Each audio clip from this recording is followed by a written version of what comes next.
Divya Prajan topic பற்றி திவ்யா வந்து இப்போ வியானாவை கூப்பிட்டு கேட்குறாங்க. உண்மையிலே அப்படி நீங்கள் என்ன தான் பேசுனீங்கன்னு எனக்கு வந்து நீ டைரெக்டாக சொல்லணும்.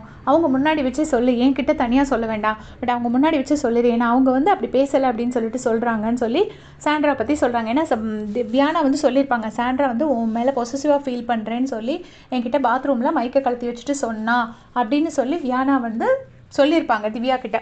அதுக்கு சாண்ட்ரா வந்து இல்லை அவள் போய் சொல்கிறா, நான் அந்த மாதிரி சொல்லவே இல்லை, நான் சுபிக்ஷா பற்றி தான் பேசினேன்னு சொல்லி சாண்ட்ரா சொல்லியிருக்காங்கல்ல. அதை வந்து கூப்பிட்டு கேட்குறாங்க. திவ்யா வந்து வியானாவை கூப்பிட்டு கேட்குறாங்க, நீ சாண்ட்ரா முன்னாடி வச்சு சொல்லிவிடு, அப்போ ஓப்பனாக தெரிஞ்சு போயிடும், எல்லாருக்கும் தெரிஞ்சு போயிடும் என்ன பேசுனீங்க அப்படிங்கிறது அப்படின்னு சொன்னோடனே வியானா என்ன சொல்கிறாங்கன்னா, அவங்க வந்து என்கிட்ட வந்து கூப்பிட்டு சாண்ட்ரா என்னை கூப்பிட்டு என்ன சொன்னாங்கன்னா, பாத்ரூமில் வச்சு இப்படி துண்டிக்கணும்னு கொடுத்துட்டாங்க. இப்போ வந்து எனக்கு ஷோவில் வச்சு துண்டிக்கணும்னு பிரச்சனை எனக்கு கொடுத்துட்டாரு, அவளுக்கு நீட்டிக்கணும் கொடுத்துட்டாரு.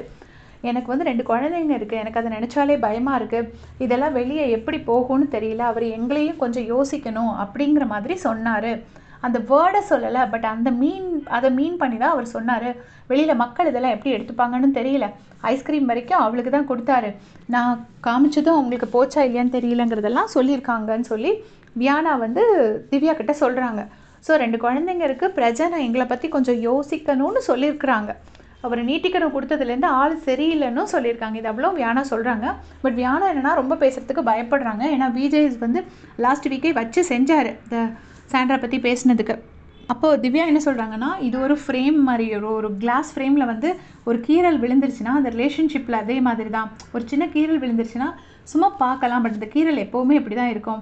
வெளியே போயிட்டு இவங்க எனக்கு ஃபோன் பண்ணி பேசினா கூட நான் உங்கள் ஃபோனை கூட ரிசீவ் பண்ணி பேச மாட்டேன், ஏன்னா ஒன்ஸ் அவங்க இந்த மாதிரி பண்ணியாச்சு அப்படின்னோடனே. அப்புறமா என்ன சொல்கிறாங்கன்னா, கனியக்காவும் இப்போ என்கிட்ட கூப்பிட்டு சொன்னாங்க, அந்த மாதிரி அவங்களோட எஃப்ஜேயோட ரிலேஷனை பற்றி தப்பாக பேசும்போது நீங்கள் திவ்யா பிரஜன் ரிலேஷனையும் புரிஞ்சுக்கல அப்படின்னு சொல்லி கனியக்கா சொல்லியிருக்காங்க சாண்ட்ரா கிட்ட.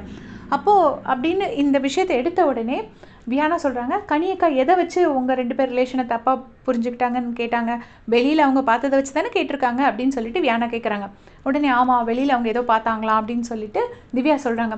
சொன்ன உடனே வியானா சொல்கிறாங்க, அப்போ வியானா போய் சொல்லலைல, கனியக்காவும் அதை தானே பார்த்துருக்காங்க, அதை தான் அவங்க மீன் பண்ணுறாங்க. பிரஜன் அவரோட இன்டர்வியூலையும் அப்படி தான் சொன்னாருன்னு. இன்டர்வியூவில் என்ன கேட்டாங்க அப்படின்னோடனே என்ன கேட்டாங்கன்னா ஞாபகம் இல்லை, பட் பொசசிவ்ங்கிற வேர்ட் யூஸ் பண்ணாங்க அப்படின்னு சொல்லிட்டு வியானா சொல்கிறாங்க. ஆக்சுவலாக பிரஜன் இன்டர்வியூவில் ஏதோ கேம்னு சொன்னாருன்னு தான் நான் கேள்விப்பட்டேன். அது சாண்ட்ராவோட கேம், இந்த மாதிரி திவ்யா பற்றி பேசுகிறது, எங்கள் பிரதர் கார்டு யூஸ் பண்ணிட்டான்னு சொல்லி பிரஜன் சொல்லியிருக்காரு, ஆனால் பொசசிவ்ங்கிற வேர்டு யூஸ் பண்ணாங்கன்னு சொல்லிட்டு வியானா சொல்கிறாங்க. திவ்யா சொல்கிறாங்க, எனக்கு அவங்கக்கிட்ட பேசக்கூட விருப்பம் இல்லை, அவங்களா தான் என்னை கூப்பிட்டு வச்சு பேசினாங்க, பேசினால இதுக்கு இங்கேயே ஒரு க்ளோஷர் கொடுத்துருவோம், நீ அவங்க முன்னாடி வச்சு உண்மையை சொல்லிவிடு அப்படின்னு சொல்லிட்டு வியானா கிட்ட சொல்லிட்டு இருக்காங்க. இப்போ என்ன ஆக போதோ தெரியல, பார்த்துட்டு அப்டேட் பண்ணிட்டு தேங்க்ஸ் ஃபார் வாட்சிங்.